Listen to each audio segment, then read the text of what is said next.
Time to welcome on the couch the co-writer and director of the brand new movie called Easy Virtue. It is, of course, Stephan Elliott, and he's with us on the couch today. Welcome to the couch. It's a lovely couch. Thank you very much. We sort of improvise here. No. Do you come to this couch often? Not very often. Okay. I'm too busy watching movies. Okay, half your luck. Now, last night I watched your movie, a media preview. Yep. It was fantastic. Tell me about Easy Virtue.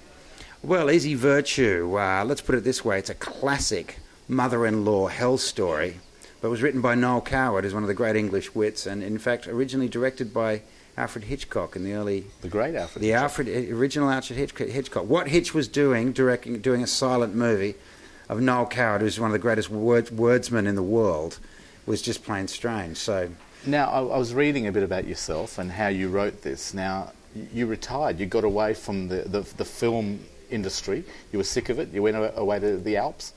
You were resting, and then you decided to go skiing, and you broke your back. Is that right? In a short word, I retired and managed to end my retirement by skiing off a mountain in the French Alps and breaking pretty much every bone in my body. And you wrote this movie while you were in hospital, is that right? I wrote this movie when I was in hospital. I also wrote the Priscilla stage musical when I was in hospital on a lot of morphine, so I don't actually remember much of it, but I woke up about a year and a half ago and thought, this is not a half bad script, and they said, yeah, you wrote it.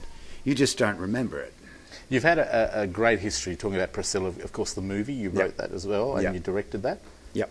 How was that to make? Because it was a pretty gutsy thing to make in 1994.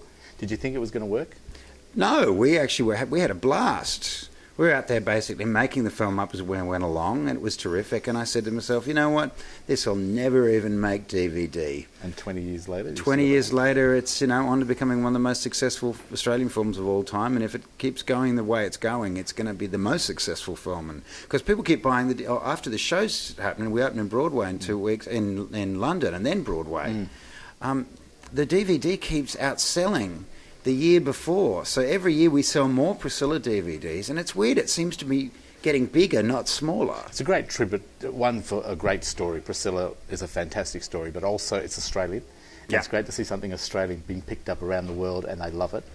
Oh, can I tell you the amount of the Priscilla-esque gems keep falling out of people's mouths, and you hear them around the world. And it's really fun to have written a couple of... The word chukas, the drag queens toast each other, and they go chukas. And I was in Israel a couple of weeks ago and heard a bunch of people in the corner of the room saying chukas, and you go, oh, really? God, that was 20 years ago, and it's still going strong. Well, tell me about this great movie that you've made now, Easy Virtue. Who's the stars? Who are the characters in it? The stars are, we have Jessica Biel, Mrs. Justin Timberlake, as she's more popularly known as, Kristen Scott Thomas, who, of course, just did a major turn in that French film, which you may have seen. No, you haven't seen, so there you go. But I know she's been around a long time. She's been around. Colin Firth. I know him from Mamma Hot Mia. Off Mamma Mia. And Ben Barnes, who was Prince Caspian in Chronicles of Narnia. I know him as well. Right. So it's a pretty hot cast. How did you get them together? Because they are a hot cast. They work really well in the movie.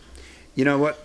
Movies like this, a cast line-up like this, of a little movie. If we're a big movie, you can offer them $20 million and say, clear your schedule. But when you haven't got much money, you've got to go with what you get and get the actors that you get and keep your fingers crossed. Does the story sell it? Always. The script sells us, and also in this moment, it was simply in a line-up of the planets to get everybody there. The problem was I could not get everybody on set until day 10 of the shoot was the first time I had them all together. We couldn't even do a rehearsal together. So there's a wonderful organic quality to the film, and it's very real. I mean, Kristen and Jessica were like this staring, like mother and daughter-in-law and mother. I mean, they were not comfortable, and I just turned the camera on. I said, oh, well, they're not comfortable, turn over. And it was absolute magic happened on this film. There's a lot of comedy and humour, and obviously not in the original, but you've put this into your movie. Yeah. One of the funny bits, I won't spoil the story for people, but the dog incident when the dog gets crushed. Yeah. I think that's... You just spoiled it. No, but I'm not telling people where it is or what happens to the dog after that. But things like that, and the statue at the end, when she throws the statue over. And the naked can-can. And the naked can-can. Yes, the traditional can-can was done without underpants, so we've done a traditional can-can, which kind of destroys an entire small village, I think, is the best way to describe it.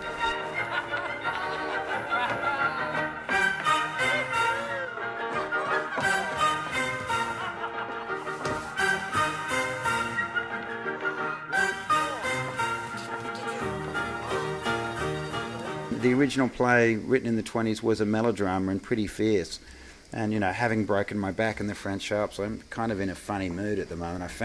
I broke my back, but they put in a funny bone. And the first thing I did to this film is like, we've got to have some fun with this. I'm actually not in the mood to take this very serious, or to let it get weighed down. So I worked very hard to keep it fun. And then the rest of them, once they found their funny bones as well, then it became a very, very, very amusing and very fun set. Now, it hits the screens on March the 12th all around Australia? March 12th, and the album also is out March 12th, and I'm very proud of the music on this one. I think it's my finest achievement. Now, I noticed there was a lot of singing in the actual movie, which is quite good as well. I talked Jessica into singing when Justin Timberlake was furious. I talked Ben into singing. Colin had a go. Kristen kind of had a go. And then on the one or two of the last tracks, I thought, oh, sod it, I'm having a go. So I actually sing one entire whole track in the film just for the fun of it. So tell those people who haven't watched the original just a basic outline of what the movie's about. The movie is about a young English boy who goes off on his first trip off to the south of France, meets the most glamorous woman you've ever met in her life, quite a bit older than him, and takes him back to his English dumpy pile to meet what could be described as his meet the posh parents. Dysfunctional. And all hell breaks loose. She doesn't, the mother doesn't like her, she doesn't like the mother, and then the women just declare war on each other to hilarious consequences. It's a classic story, but done with quite a lot of visual sparkle, I think. And I've got to say, one of my favourites was the butler as well. He had a fantastic, I'd say, role in the movie because he's quite crucial in some parts as well. Well, it's played by Chris Marshall, who's most famously known for Love Actually. That's it. He was the young man who went off to America and met all those beautiful girls. And Chris and I often get mistaken for each other. When I go to festivals, there's a slight similarity between us. You wear the tux, maybe?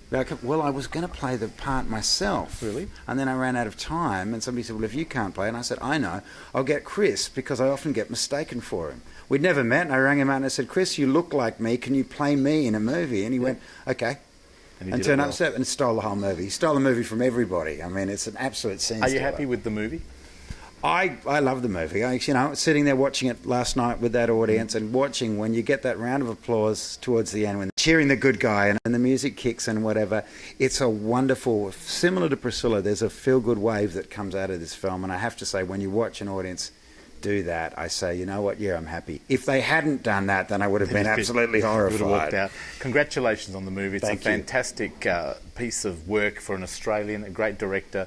You've got some great movies under your belt, and I'm hoping that you'll have another one after this one. Are you working on anything else? Trade secret. Or you're going back up to the Alps? I'm going skiing again. Are you kidding? I'm going straight up there. I can't wait. Well, good luck. Wish you all the best with the Thank movie. You very Congratulations. much. Thank you. And it's nice to see another Australian do very, very well. That's the new movie called Easy Virtue. It comes out on the 12th of March around Australia. Please check it out and go and support it.